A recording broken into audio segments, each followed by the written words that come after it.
Odia fitness channel को आपन को मु बहुत बहुत स्वागत करची।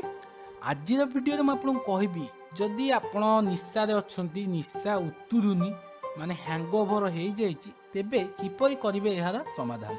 तेबे डरंतुनी ए वीडियो रे मु आपन को बहुत ही घरोई उपचार कहबी किछि एडवांस जिंस कहबिनी तेणु एटा आपण निज घरे ही प्रयोग करि परिबे। आ जदि आपण एफरी फिटनेस रिलेटेड जिंस जानिबा को चाहउछंती तेबे आम चैनल ओडिया फिटनेस को आज ही सब्सक्राइब करी घंटी आइकन बजातु आ सब बेले एमती नुआ नुआ वीडियो देखा पातु। तो नुआ वर्ष तो आरंभ हो सारी किए पूजा करी तो किए पार्टी करी नुआ वर्ष को सेलिब्रेशन करुथिबे। पार्टी रे मद पिवा गोटे साधारण कथा। नुआ वर्ष होइतिबारु किछि लोके आवश्यकता तो अधिक मद मध्य पी देइथांती। अत्यधिक मद्यपान निशा सहजरे छाड़ेनी फल मुंड बिंधा और बहुत प्रकार समस्या उपजी थाए। यही समस्या मुक्ति पाइबा निमंते अनेक घरोई उपचार अच्छी।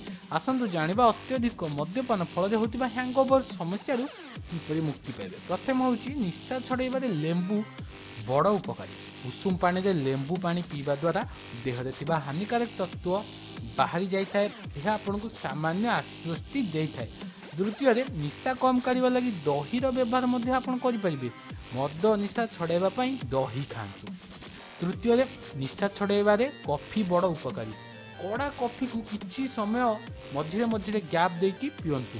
मुंड बिंधारू मुक्ति मिलबो और निशा तुरंत ओह्लाई जीवो। तापरे कमला रस मध्य निशा छड़ाइबारे सहाय्य करे। एवं सर्वशेष मद निशा छड़ाइबा चाहूले अदा चा पियंतु। पूरा कड़ा करी अदा चा पियंतु। निशा कारण मुंड बिंधा होतिले आपनकर एटा भल हो जिवो। आगु एमती नुआ वीडियो सब नहीं के आसीबी से लगी चैनल को सब्सक्राइब करि नियंतु। आ वीडियो को जेमिति हेले गोटे लाइक कर दो। से पर्यंत stay fit and stay tune for my next video. Bye bye.